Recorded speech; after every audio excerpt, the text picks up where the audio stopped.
بہت مدت پہلے کی بات ہے۔ ملک ایران کے مشہور شہر تبریز میں ایک غریب اور اندھا فقیر رہا کرتا تھا۔ وہ منہ اندھیرے اٹھتا، بائیں ہاتھ میں لکڑی کا ایک بڑا سا پیالہ لیتا اور دائیں ہاتھ میں لاٹھی سنبھال کر بازاروں میں بھیک مانگنے نکل کھڑا ہوتا۔ سارا دن گلی گلی اونچی آواز میں بھیک مانگتا، اور جب سورج مغرب کی طرف جھکنے لگتا تو شہر سے باہر اپنی ٹوٹی پھوٹی جھونپڑی میں رات بسر کرنے آ جاتا۔ دوستو، ویڈیو میں آگے بڑھنے سے پہلے جیسا کہ آپ سکرین پر دیکھ رہے ہوں گے کہ بہت سارے لوگ ہمارے چینل کو سبسکرائب کیے بنا ہی چلے جاتے ہیں۔ آپ سے گزارش ہے کہ ہمارے چینل کو ضرور سبسکرائب کریں تاکہ ہم آپ کے لیے مزید ایسی ویڈیوز لے کر آتے رہیں۔ آپ کے تعاون کا شکریہ۔ اندھے فقیر کی آواز میں بڑا ہی درد تھا۔ بھیک مانگتے ہوئے وہ طرح طرح کی نصیحت آمیز جملے بھی اونچی آواز میں کہتا تھا۔ یہ جملے ان لوگوں کے دلوں پر بہت اثر کرتے تھے جن کے دروازے پر فقیر روزانہ بھیک مانگنے جایا کرتا تھا۔ وہ کہتا، اے لوگو، غرور نہ کیا کرو، غرور کا ہمیشہ سر نیچا ہی ہوتا ہے۔ جس نے غرور کیا وہ دنیا میں بھی ذلیل ہوا اور آخرت میں بھی ذلیل و رسوا ہوگا۔ اے لوگو، انصاف اور دیانتداری سے کام لو۔ یاد رکھو، جو دوسروں کو دھوکہ دیتا ہے خدا اس سے ایک دن سب کچھ چھین لیتا ہے۔ اے لوگو، مجھے دیکھو، کبھی میں بھی تمہاری طرح آنکھوں والا تھا، کبھی اس شہر میں میری بھی بڑی عزت تھی، لیکن آج میں اپنے گناہوں کی سزا پا رہا ہوں۔ خدا کے لیے کبھی کسی کو دھوکہ نہ دینا۔ اس قسم کی آوازیں یہ فقیر لگاتا رہتا تھا۔ ایک روز وہ شہر کے گلی کوچوں میں گھوم رہا تھا کہ ایک امیر آدمی اس سے ملا اور کہنے لگا کہ اے بابا، میں بہت عرصے سے تمہیں دیکھ رہا ہوں۔ جو تم آوازیں لگاتے ہو وہ میں بھی سنتا ہوں۔ ایسا لگتا ہے کہ تم نے بڑی ہی مصیبتیں جھیلی ہیں۔ آؤ، آج میرے پاس بیٹھو اور اپنی کہانی سناؤ۔ فکر مت کرو، جس قدر بھی تمہیں دن بھر روزی ملتی ہے وہ میں تمہیں دے دوں گا۔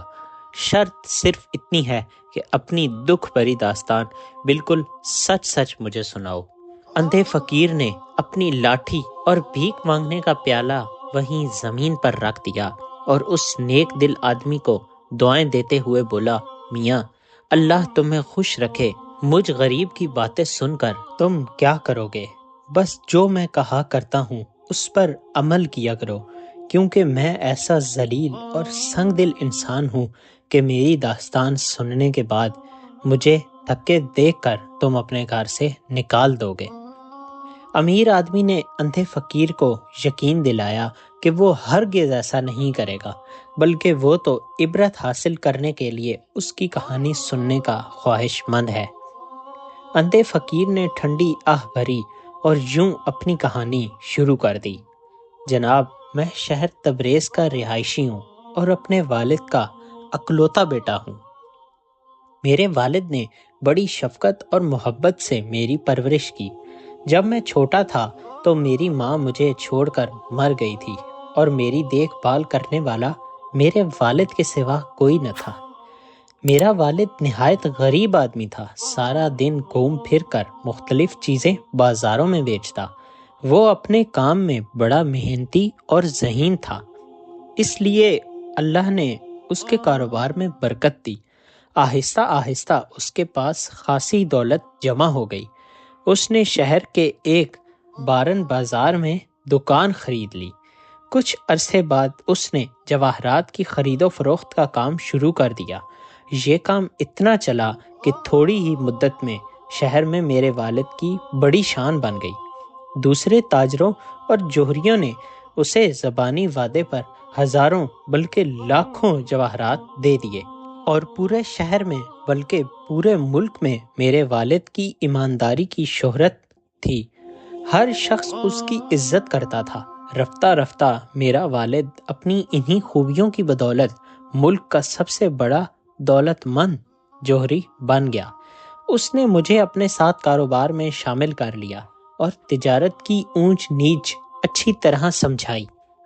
اور وہ کہا کرتا تھا کہ بیٹا، یہ سارا مال، دولت اور کاروبار میرے بعد تمہارا ہے اور تم ہی اسے سنبھالو گے، لیکن یاد رکھو دیانتداری اور محنت کاروبار کی جان ہے۔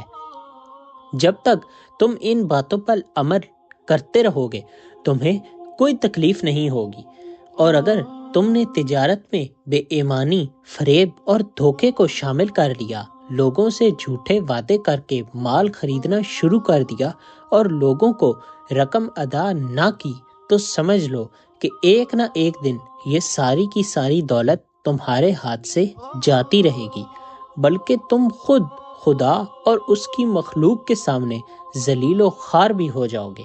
لہٰذا یہ طے کر لو کہ چاہے جیسے بھی حالات ہوں، تم ایمانداری اور دیانتداری کو ہاتھ سے نہیں جانے دو گے۔ میں نے اپنے والد کی یہ قیمتی باتیں اور عمدہ نصیحت سنی اور اس سے وعدہ کیا کہ میں ہمیشہ ان پر عمل کروں گا۔ کچھ عرصے کے بعد میرے والد ایک قیمتی موتی خریدنے کے ارادے سے بحرین کے سفر پر گئے۔ اسے اس کاروبار میں بڑا نفع ہوا، مگر چند دن کے اندر اندر وہ بیمار پڑ گئے۔ بیماری کی تاب نہ لاتے ہوئے آخرکار ایک دن وہ اللہ کو پیارے ہو گئے۔ والد کے انتقال کے بعد میری دنیا اندھیری ہو گئی۔ ایسا لگا کہ اس غم سے میں اپنے ہوش و حواس کھو بیٹھوں گا۔ کسی بھی کام میں میرا دل نہیں لگتا تھا۔ ہر وقت والد کی صورت میری آنکھوں کے سامنے رہتی۔ میں ایک کونے میں منہ چھپائے آنسو بہاتا رہتا۔ آہستہ آہستہ یہ حالت میری دور ہونی شروع ہوئی۔ میں نے کاروبار کی طرف توجہ دی۔ دوسرے تاجروں نے بھی میرا حوصلہ بڑھایا اور مجھے ہر قسم کے مشورے اور مدد کا وعدہ کیا۔ بالآخر میں دکان پر بیٹھنے لگا اور وہ تمام لوگ جو میرے والد کے گاہک تھے، جو میرے والد کی زندگی میں جواہرات خریدنے دکان پر آتے تھے، وہ اب آنے لگے۔ کچھ عرصہ تک میں اپنی والد کی وصیت کے مطابق ایمانداری سے کاروبار چلاتا رہا، مگر پھر ایسا ہوا کہ زیادہ سے زیادہ دولت کمانے کی دھن میرے سر پر سوار ہو گئی۔ میں چاہتا تھا کہ دکان میں جتنی بھی چیزیں رکھی ہوئی ہیں ان سب کو سونے کی اشرفیاں اور جواہرات سے بھر دوں اور میں ان سب دولت کو دیکھ کر خوش ہوتا رہوں۔ دولت کمانے کی یہ ہوس روز بروز بڑھتی ہی گئی، یہاں تک کہ میں اپنے والد کی تمام نصیحتیں بھول گیا اور میں نے کاروبار میں بے ایمانی شروع کر دی۔ میں نے محسوس کیا کہ گاہکوں کو دھوکہ اور فریب دے کر میں زیادہ دولت کما سکتا ہوں۔ کبھی کبھار میرا دل ملامت بھی کرتا کہ مجھے ایسا نہیں کرنا چاہیے، لیکن جب دولت میرے خزانے میں جمع ہوتی گئی تو میرے دل نے ملامت کرنا چھوڑ دیا۔ اب میں دھڑلے سے لوگوں کو لوٹ لوٹ کر اپنی تجوریاں بھرنے لگا۔ ایک روز میں اپنی دکان کھول کر بیٹھا ہی تھا کہ ایک شخص آیا۔ اس کا لباس بے حد گندا تھا اور پھٹا ہوا تھا اور چہرے پر غم و عالم کے آثار تھے۔ اس نے آتے ہی مجھے سلام کیا اور دعائیں دینے لگا۔ میں سمجھا کہ کوئی بھیک مانگنے والا ہے۔ صبح صبح اس بھکاری کو دیکھ کر میرے تن بدن میں آگ لگ گئی اور میں نے اسے دھکیل کر بھگا دینا چاہا، لیکن اس نے آنکھوں میں آنسو بھر کر کہا، جناب، میں فقیر یا بھکاری نہیں ہوں۔ کبھی میرا بھی شمار اپنے شہر کے کھاتے پیتے لوگوں میں ہوتا تھا، لیکن بدقسمتی سے حالات اتنے خراب ہو گئے کہ نوبت فقیری تک آ پہنچی۔ اب مجبوراً میں اپنی بچی ہوئی دولت کا آخری حصہ لے کر بازار میں آیا ہوں۔ یہ کہہ کر اس شخص نے اپنی گودڑی سے ایک بہت ہی قیمتی لال نکال کر میرے سامنے رکھ دیا۔ بچپن سے لے کر نوجوان ہونے تک میں نے بہت سی قیمتی ہیروں اور جواہرات دیکھے تھے، مگر میری نظر نے اس جیسا لال کبھی نہیں دیکھا تھا۔ ایسا عمدہ نگینہ تو بادشاہوں کے خزانے میں ہوتا ہے۔ میں نے اس لال کو دیکھ کر پہلے تو بہت خوشی کا اظہار کیا، مگر پھر میں نے مکاری سے کام لیتے ہوئے بے پرواہی سے اسے دیکھا اور کہا، میاں، یہ کیا اٹھا لائے ہو؟ اس میں تو کوئی خاص بات نہیں ہے، پھر بھی تم بولو، میں تمہیں اس کا کیا دوں؟ اس شخص نے حیرت سے میری طرف دیکھا اور بولا، جناب، آپ اس شہر کے سب سے بڑے جوری ہیں۔ یہی سوچ کر میں آپ کی دکان پر آیا تھا کہ آپ اس قیمتی پتھر کی مجھے صحیح قیمت بتا دیں گے۔ یقین کیجیے، میرے پاس جتنے بھی قیمتی جواہرات تھے، یہ ان سب میں بے مثال ہے اور آپ فرماتے ہیں کہ اس میں کوئی خاص بات نہیں۔ اس شخص کی یہ بات سن کر میں نے ایک بار پھر اس لال کو ہاتھ میں اٹھایا اور خوب غور سے دیکھا۔ بلا شبہ وہ بہت ہی قیمتی پتھر تھا اور اس کی قیمت 50,000 اشرفیوں سے کم نہ تھی، مگر میں نے مایوسی سے سر ہلاتے ہوئے کہا، ارے صاحب، آپ کو دھوکا ہو گیا ہے، یہ لال اتنا قیمتی نہیں ہے، شاید آپ نے اس کے عیب پر دھیان نہیں دیا۔ پہلا عیب تو یہ ہے کہ اس کا رنگ یکساں نہیں ہے، کہیں سے ہلکا ہے کہیں سے گہرا، پھر وزن بھی اس کا زیادہ نہیں ہے، اور سب سے بڑا عیب یہ ہے کہ اس کے جگر میں ایک داغ ہے، اگر یہ عیب نہ ہوتے تو یہ لاکھوں کی قیمت کا ہوتا، اب تو اس کی قیمت صرف چند اشرفیاں ہیں۔ یہ کہہ کر میں نے لال کو اس کے سامنے رکھ دیا اور بے پرواہی سے اپنے کام میں مگن ہو گیا، جیسے مجھے اس کی کوئی پرواہ نہ ہو۔ اگرچہ اندر سے میرے دل میں بڑی بے چینی ہو رہی تھی کہ یہ شخص لال کو اٹھا کر کہیں کسی دوسرے جوہری کی دکان پر نہ لے جائے، مگر ایسا لگتا تھا کہ وہ مجبوری کی ہاتھوں پریشان ہے۔ اس نے بھری ہوئی آواز میں کہا، اچھا جناب، جو آپ فرماتے ہیں درست ہوگا، مگر اس وقت تو یہ لال مجھ سے اگر آپ اس قیمت پر بھی خریدیں گے تو بھی اس میں کوئی ملال نہ ہوگا۔ یہ سن کر تو میں سمجھ گیا کہ وہ اپنا قیمتی جواہر مجھے بیچ دے گا، اس میں آپ کا شکر گزار ہونے کی کیا ضرورت ہے۔ میں نے ٹرنک کھول کر اس میں سے 1000 دینار دینے کا سوچا، لیکن پھر میں نے 20 دینار کے سکے نکالے اور اس شخص کے حوالے کر دیے۔ پھر وہ میری طرف دیکھنے لگا، کیا تم صرف 20 دینار دو گے؟ میں نے تھوڑا سا غصہ کرتے ہوئے کہا، اور کیا میں تمہیں پوری دکان دے دوں؟ یہ سن کر وہ شخص وہاں سے چلا گیا اور میں نے اس لال کو چوم کر جلدی سے اپنی سیف میں بند کر دیا۔ واہ میرے رب، آپ نے مجھے صبح سویرے ہی 5000 سونے کے سکے آسانی سے دے دیے۔ اس کے جانے کے 2 دن بعد کا ذکر ہے کہ میں اپنی دکان کھولنے کے لیے دکان کے باہر پہنچا۔ تبھی میری کانوں میں گھوڑوں کے کھرے کی آواز سنائی دی۔ میں نے سوچا کہ شاید کوئی گاہک ہے۔ میں نے دکان سے باہر جھانکا تو ایک آدمی کو گھوڑے پر آتے ہی دیکھا کہ وہ میری دکان کے سامنے پہنچا۔ وہ اچانک سے گھوڑے سے زمین پر گر گیا اور سوار کے گرتے ہی بہت سے راہگیر اور کام پر جانے والے لوگ دوڑتے ہوئے آئے اور مجھے گھیر لیا، کیونکہ بدقسمتی سے جیسے ہی سوار گرا اس وقت میں اپنی دکان کھول رہا تھا اور وہ بالکل میرے پاس آ کر گرا تھا، تو سب نے یہی سمجھا کہ میں نے اسے کوئی نقصان پہنچایا ہے۔ میں نے لوگوں کو بے حد سمجھانے کی کوشش کی، لیکن انہوں نے میری ایک نہ سنی اور مجھے سب کے سب مارنے لگے۔ اسی افراتفری میں وہاں بادشاہ کے سپاہی آ گئے، جنہوں نے مجھے اس بھیڑ سے بچایا اور قید خانے میں لا کر ڈال دیا۔ میں نے ان لوگوں کی لاکھ منتیں کی کہ میں نے اس آدمی کو کچھ نہیں کیا، لیکن انہوں نے میری ایک نہ سنی اور کہا کہ اب قاضی ہی تمہارا معاملہ حل کرے گا، اور جو اپنی صفائی پیش کرنی ہو وہ وہاں پہ جا کے پیش کرنا۔ خیر، میں نے جیسے تیسے رات گزاری۔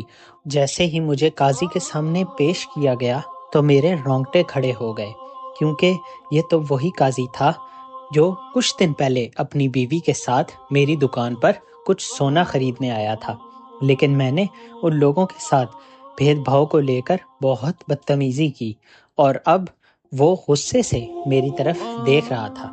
اس کو دیکھتے ہی میں سمجھ گیا کہ یہ انسان ضرور اپنا بدلہ مجھ سے نکالے گا، اور میرے پاس تو کوئی ثبوت بھی نہیں ہے جس سے میں اپنی بے گناہی ثابت کر سکوں۔ خیر، قاضی نے میرے سے سوالات جوابات کرنے شروع کیے۔ میں نے اسے سارا ماجرا ویسے ہی بیان کیا جس طرح ہوا تھا، کہ میں تو اپنی دکان کھول رہا تھا اور یہ گھڑ سوار میرے پاس سے گزرتے ہوئے زمین پر گر گیا، اور لوگوں نے یہ سمجھا کہ شاید میں نے اسے مارا ہے، تو وہ سب مل کر مجھے پیٹنے لگے۔ اس پر قاضی نے کہا کہ تمہارے پاس کیا کوئی ثبوت ہے یا کوئی گواہ ہے کہ تم نے اسے نہیں مارا؟ تو اس پر میں نے کہا کہ میرے پاس ایسا کوئی آدمی نہیں ہے جو اس وقت میرے ساتھ ہو یا جو میری گواہی دے سکے۔ بازار کے کافی سارے لوگوں نے کہا کہ ہم نے خود دیکھا ہے، جیسے ہی گھڑ سوار اس آدمی کے پاس پہنچا تو وہ دھڑلے سے زمین پر گر گیا۔ سب کے سب لوگ اس وقت میرے خلاف ہی گواہی دے رہے۔ قاضی جو کہ ایک بے ایمان آدمی تھا، اس نے اس وقت تو میرا فیصلہ یہ کہہ کر ٹال دیا کہ تمہارے پاس اگر کوئی ایک دن میں گواہ آ گیا تو تمہیں سزا نہیں دی جائے گی، نہیں تو اس آدمی کے قتل کے الزام میں تمہیں سزائے موت دی جائے گی۔ خیر جیسے تیسے میں نے اس وقت حامی بھری کہ میں کل تک کوئی نہ کوئی گواہ ڈھونڈ لوں گا۔ میں نے سوچا کہ اپنے گھر والوں کو کہہ کر کہ وہ بازار میں جا کر پوچھیں، شاید کسی نے تو میری بے گناہی دیکھی ہو۔ اسی اثناء میں جب مجھے جیل میں واپس لایا گیا تو مجھ سے مجسٹرار ملنے آیا اور اس نے کہا کہ اس دن تم نے میری اور میری بیوی کے ساتھ بہت زیادہ بدتمیزی کی تھی اور اب تم میرے ہتھے چڑھ گئے ہو، اب بتاؤ میں تمہارے ساتھ کیا کروں۔ میں اس کی منت سماجت کرنے لگ گیا اور میں نے اس کو کہا کہ تمہیں جو چیز چاہیے میں دینے کے لیے تیار ہوں، لیکن میرا یقین کرو میں نے اس آدمی کو قتل نہیں کیا، خدا کے لیے مجھے اس جھنجل سے نکال دو کسی نہ کسی طرح۔ اس پر قاضی نے ہنستے ہوئے کہا کہ ٹھیک ہے، میں تمہیں جھنجٹ سے نکال لوں گا اور تمہیں سزائے موت بھی نہیں دوں گا، بس تم مجھے 1,00,000 اشرفیاں دے دو جس کے ساتھ میرا کچھ گزارا چل سکے، تو میں تمہارے معاملے کو رفع دفع کرنے کے بارے میں سوچ سکتا ہوں۔ یہ سنتے ہی میں بہت پریشان ہوا، کیونکہ 1,00,000 اشرفیوں کا مطلب تھا تقریباً پوری دکان کا آدھا سونا مجھے بیچنا پڑے گا۔ خیر مرتا کیا نہ کرتا، میرے پاس اور کوئی حل ہی نہیں تھا، اس لیے میں نے فوراً سے قاضی کے سامنے حامی بھر لی اور اس نے مجھے 1 دن کی بیل پر چھوڑ دیا۔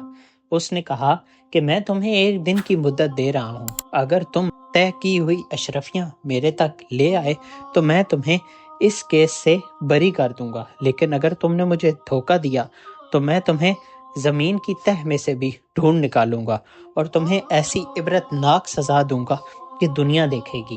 میں جلدی سے اپنی دکان پر گیا اور سستے داموں اپنا سونا بیچ دیا، کیونکہ مجھے اس وقت پیسوں کی بے حد زیادہ ضرورت تھی۔ خیر میری توقع سے زیادہ سونا میں نے دوسرے جوہریوں کو سستے داموں بیچ دیا اور جیسے تیسے 1,00,000 اشرفیاں پوری کی اور قاضی کے پاس پہنچا۔ قاضی اشرفیوں کو دیکھ کر بہت زیادہ خوش ہوا اور اس نے مجھ سے کہا کہ کچھ دنوں تک وہ اس کیس کو رفع دفع کر دے گا اور 1 مہینے بعد کی تاریخ رکھے گا۔ اس تاریخ کو وہ آئے تو قاضی کوئی نہ کوئی جھوٹے گواہ پیش کر کر مجھے اس کیس سے بری کر دے گا اور میری بے گناہی ثابت ہو جائے گی۔ خیر میں نے سکون کا سانس لیا اور واپس سے اپنی دکان پر آ بیٹھا۔ ان دنوں میرے اس سارے ماجرے کی وجہ سے میری دکان پر گاہک آنا بند ہو گئے۔ تقریباً نہ کے برابر ہی گاہک میری دکان پر آتے تھے اور جو بھی گاہک آتا وہ مجھے تانے اور باتیں سنا کر ہی جاتا تھا۔ اس سب سے میں پہلے ہی پریشان تھا، لیکن پھر ایک دن ایک عورت میری دکان پر آئی، بھید پاؤ اور اس کے کپڑوں سے وہ عورت کسی مالدار خاندان کی لگ رہی تھی۔ خیر اس نے آتے ہی مجھے کہا کہ میری بہن کی شادی ہے اور میں فلاں شہر کی مالدار خاندان کے گھر سے ہوں اور مجھے آپ کے بارے میں پتہ چلا ہے کہ اس پورے کے پورے شہر میں آپ سے بڑا جوہری کوئی نہیں ہے اور جو سونا اور ہیرے جواہرات آپ کے پاس ہیں وہ پورے بازار میں کسی کے پاس نہیں ہے۔ اس پر میں نے خوشی سے ہاں میں سر ہلایا اور میں نے کہا جی بالکل آپ ٹھیک جگہ پر آئی ہیں، میرے پاس جو ہیرے جواہرات ملتے ہیں وہ پورے شہر میں کسی کے پاس نہیں ہے۔ اس پر اس عورت نے کہا کہ پھر تو میں ٹھیک جگہ پر آئی ہوں، آپ مجھے کچھ سونا وغیرہ دکھائیں۔ میں نے اس کو کافی سارے سونے کے ڈیزائنز دکھائے اور مختلف ہیرے جواہرات بھی اس نے پسند کیے، لیکن اس نے کہا کہ مجھے اپنی بہن کو یہ سب کچھ دکھانا ہوگا، جس کے بعد ہی میں یہاں سے ہیرے جواہرات اور سونا لے کر جا سکتی ہوں، کیونکہ پسند اسی نے کرنا ہے۔